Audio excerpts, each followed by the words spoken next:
پیغمبر علیه الصلاۃ والسلام فرمایي کله چې یو مسلمان را ولاړ سو د بل مسلمان ورور په حاجت باندې اخته سو د یو مسلمان ورور په حاجت باندې اخته سو دغه مسلمان ورور حاجت ور پر کوي حاجت څه معنی غریب دی یو ډوډۍ دی ورکړه غریب دی نیم پارسل وړ دی ورکړو غریب دی را ولاړ سولې 2 کیلو غوړي دی ورکړلو غریب دی را ولاړ شو 15 کیلو براد واخستل دا دی ورکړله پیغمبر علیه الصلاۃ والسلام فرمای دا دی لکه ټول عمر چې سړی د الله په خدمت اخته دی یو مسلمان خدمت د یو مسلمان حاجت پر کول وسیخ هغه حاجت زما استاد تر وس وتل دی عزیزان یو هغه حاجت چې زما استاد په وس پرات وسیو کونډه ده بیمار ده د بیماری د ناجوړی دوا روپۍ نه لري ته ورالې 1000 روپۍ دی ورکړي چې زما د خوا د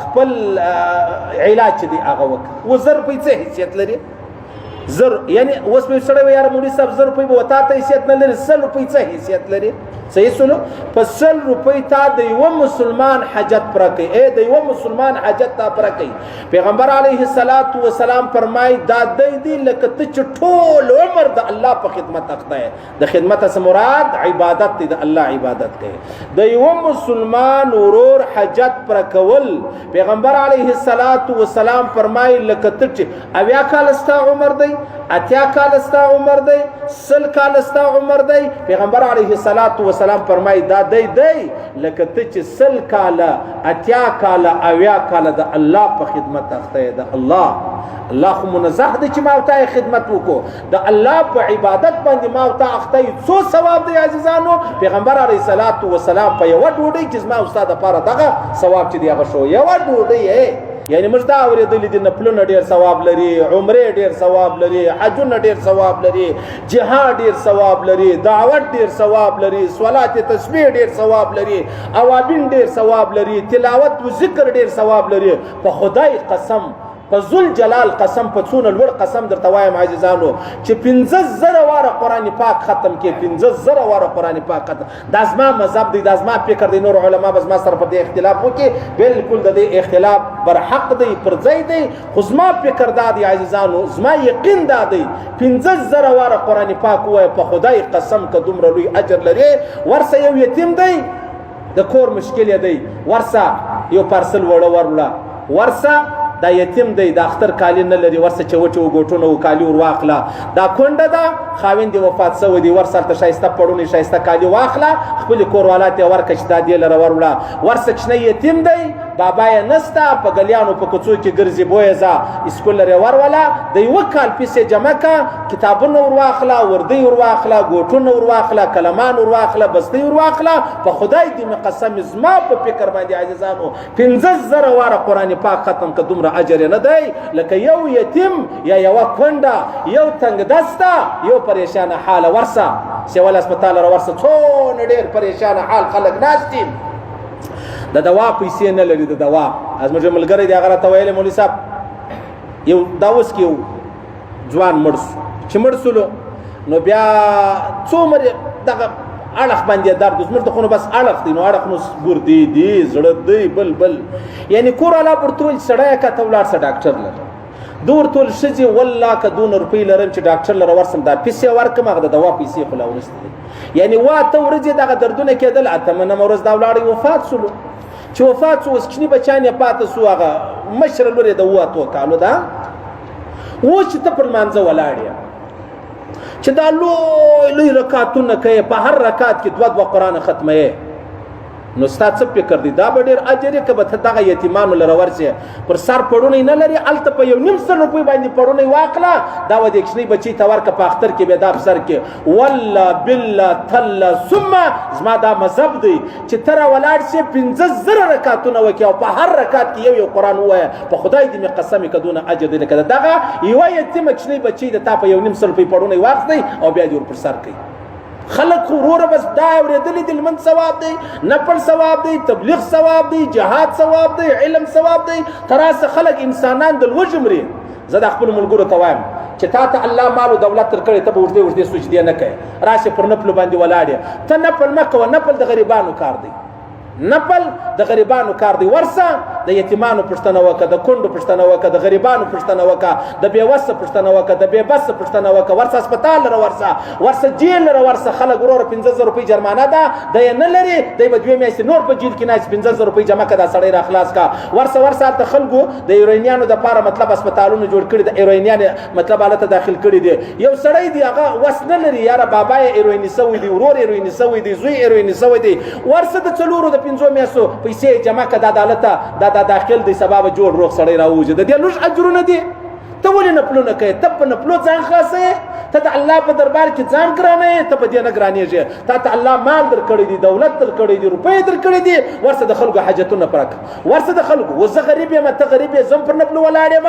یو سړی عربپتي دی، هغه هم پر نفلو ولاړ. ته چې کوې چې پر نفلو ولاړ یې، ستا دپاره نفل حرام دي زما په فکر باندې. ورسه غریبان، ورسه د خدای بیچارهګان، ورسه یتیمان، ورسه کونډې، ورسه څونه مظلومان دي. سبحان الله، چا پلار نه حق ور وژلی دی، چا ورور نه حق ور وژلی دی، څوک په بل غم کې تللی دی، د ماښام ګوله نه لري.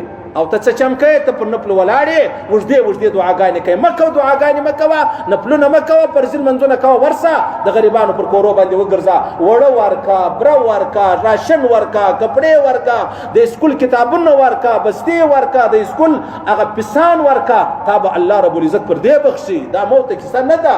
نو پیغمبر علیه الصلاة والسلام فرمایي د یوه مسلمان حاجت پوره کول.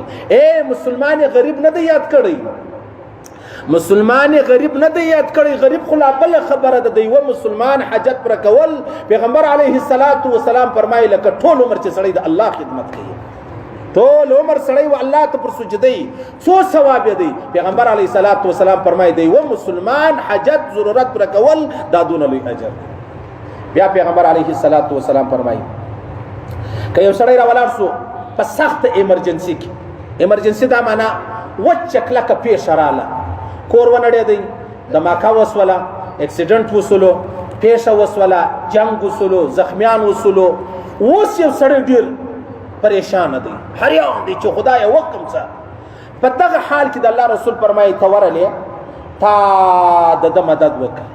د وینو ضرورت یې تا وینه ورکړه، د روپۍ ضرورت تا روپۍ ورکړي، د سپارش ضرورت تا سپارش وکړي، د مدد ضرورت تا مدد وکړي، په تاڼه کې ضرورت، په هسپتال کې ضرورت تا مدد وکړي.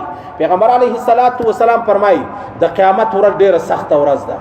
په دغه ورځ غر نه دی، غر لا پر ځای نشي درېدلی، دا به روان وي. غر نه دی، دا ثابت قدمه نشي اوسېدلی. پیغمبر علیه الصلاة والسلام فرمایي که تا ته داسې مسلمان حاجت و ضرورت پوره کوي، په د قیامت په ورځ به ته ثابت قدمه ولاړ یې، حالانکې په دا ورځ غر لا نشي درېدلی، ته به ولاړ یې. دا کله یو سړی ایمرجنسي دا معنا یو اچانک یو مشکل ورلره رالی او ته رالی تا د مدد وکړي. پیغمبر علیه الصلاة والسلام فرمایي د قیامت په ورځ باندې به ته ثابت قدمه یې، یعنې ته به جهنم ته نه ورشه کېږې. یعنې دا داسې ورځ ده چې غر ولاړې هغه به له په کپېدو باندې اخته وي. صحیح سلو؟ دا د یو مسلمان حاجت پوره کول، ضرورت پوره کول. څونه سبحان الله، بس اورېدل مې ده غټې تسبیح ورسره دي، زر دانې دي، الله الله الله، دا هر وخت ویلی سي، هر وخت ویلی سي. مسلمان د مسلمان عزت بچاول پیغمبر علیه الصلاة والسلام فرمایي یو سړی دی بل سړی بې عزته کوي، ته راولاړ سوې د هغه سړي عزت یې بچاو کوي. پیغمبر علیه الصلاة والسلام فرمایي ستا چهره به الله د جهنمه بچاو کوي، الله به ستا چهره د جهنمه بچاو کوي. چې یو سړی د بل مسلمان د عزت دفاع وکړي، د عزت دفاع. او موږ کوشش دا دی چې څوک سره اخته کو، کوشش مې دا دی چې څوک په چا بې عزته کو، کوشش مې دا دی چې 2 کسان بله وجنګو، دا زموږ کوشش دی. لیکن د الله رسول فرمایي یوه پریشاني راتللی، یو زورور دی بل کمزوری دی، یو غښتلی دی بل چې دی هغه نه دی غښتلی، یو بدماش دی بل نه دی بدماش. دغه مظلوم جنې خلاص که د بدماش څخه. د الله رسول فرمایي د قیامت په ورځ به الله ستا چهره د جهنمه وساتي، الله به ستا چهره د جهنمه وساتي. سبحان الله. نو پیغمبر علیه الصلاة والسلام فرمایي من کان فی حاجت اخیه، یو سړی د مسلمان ورور په حاجت باندې اخته دی، کان الله فی حاجته، الله رب العزت د په حاجت باندې اخته دی، الله د په کار اخته دی. سبحان الله. چې ته ما ته کار راوسپارې زه درې وحده کوم، زه تا ته کار در وسپارم ته کوې. لیکن پیغمبر علیه الصلاة والسلام فرمایي که د مسلمان ورور په حاجت یو مسلمان اخته سو، الله رب العزت څومره عظیم رب دی، څومره عظیم خالق دی، څومره عظیم دی. او دا دغه سړي په خدمت باندې اخته سي، دا سړي په خدمت. سبحان الله. که څوک دا غواړي چې زما مشکل حل شي، که څوک دا غواړي زما پلانې کار ورسي، دی ورسره مسلمان حاجت پر ک الله بستا حاجت پر کی. دا د بخاری او د مسلم حدیث دی یار، ما د ځان نه دي درته ویل، دا د بخاری او د مسلم حدیث دی. محمد رسول الله فرمایلی دی او محمد رسول الله ته الله ویلی دی. عزیز اوس نو ورس دته نسخه وای، نسخه زده کا بیا په هغه باندې عمل وکړه.